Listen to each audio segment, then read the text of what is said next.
ఆ వేసుకుంటున్నావా? ఆ ఓకే. తింటున్నావా ఫుడ్ టైంకి? ఆ ఆ మంచిగా చూసుకుంటున్నారా? ఆ బాబు ఎలా ఉన్నాడు? వద్దులే. బాబు ఎలా ఉన్నాడు? ఆ బాగున్నాడా? ఎత్తుకుంటున్నావా? లేదు. లేదా? ఎందుకు? దా ఇట్రా నువ్వు ఇట్రా. జాగ్రత్త. ఏమైంది? లేదు. దా ఇట్రా. దా. సో చూడొచ్చు ఎంత ఆనందపడుతుందో నిజంగా తను. సో బాబు అయితే ఎంత క్యూట్ గా ఉన్నాడంటే నిజంగా అసలు. ఆ తీసుకెళ్ళా నేను? వద్దా? వద్దా? ఆ నేను తీసుకెళ్ళిపోతా. వద్దు. ఆ వద్దు.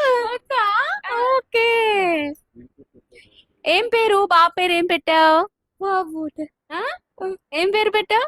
బాబుడు. బాబుయేనా? ఆ, ఓహో, నైస్ నైస్ నైస్. సో నిజంగా అండి బాబు ఎంత బాగున్నాడో ముద్దుగా.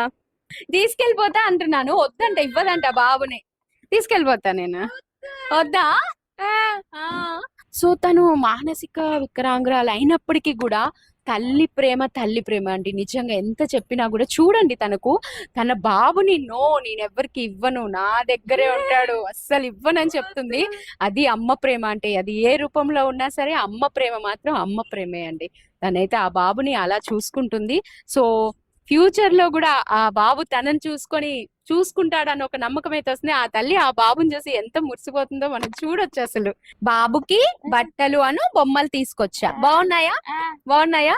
సో మన సుమన్ టీవీ తరపు నుంచి అండి ఏదో చిరు కానుక, దాన్ని అంటే వెలకట్టలేము మనం దేనికి కూడా. కాకపోతే మన వంతుగా ఆ బాబుకి ఏదో మేము కూడా ఉన్నాము అని చెప్పడానికి, ఏదో చేసి శ్రీమంతం చేసి వదిలించుకోవటం అని కాదు, ఆ బాబుకి మేము కూడా ఉన్నామని చెప్తాం. నెక్స్ట్ బాబుకి బారసాల కూడా చేస్తాము, దాన్ని కూడా మేము మీకు టెలికాస్ట్ చేస్తాము, చూడండి.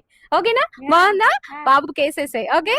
ఓకే. మీరు చాలా గొప్ప కార్యక్రమం చేశారు. అమ్మాయిని తీసుకొచ్చి తను అలా వదిలేకుండా తనకి శ్రీమంతం చేపించి, నిజంగా అదొక గొప్ప కార్యక్రమం. ప్రజల నుంచి కూడా మంచి స్పందన అయితే వచ్చేసింది దాని పరంగా.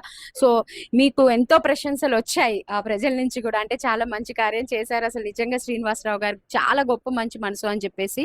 సో ఇప్పుడు ఏంటంటే తను అయితే మగబిడ్డకి జన్మనిచ్చింది. పండంటే మగబిడ్డ చాలా ముద్దుగా క్యూట్ గా ఉన్నాడు. ఏంటి అసలు, అంటే ఎలా డెలివరీ ఇంకా నార్మల్ అయిందా లేదంటే సిజేరియన్ అలా ఏమన్నా? అందరికీ నమస్కారం అండి. చాలా సంతోషం. దిక్కులేని వారికి దేవుడే దిక్కంటారు. మరి అదే నేడు మహాలక్ష్మికి అందున దేవుడే అండగుండేసి, మరి సాధారణంగా ఈవేళ నవడేస్ ప్రెగ్నెన్సీ అనగానే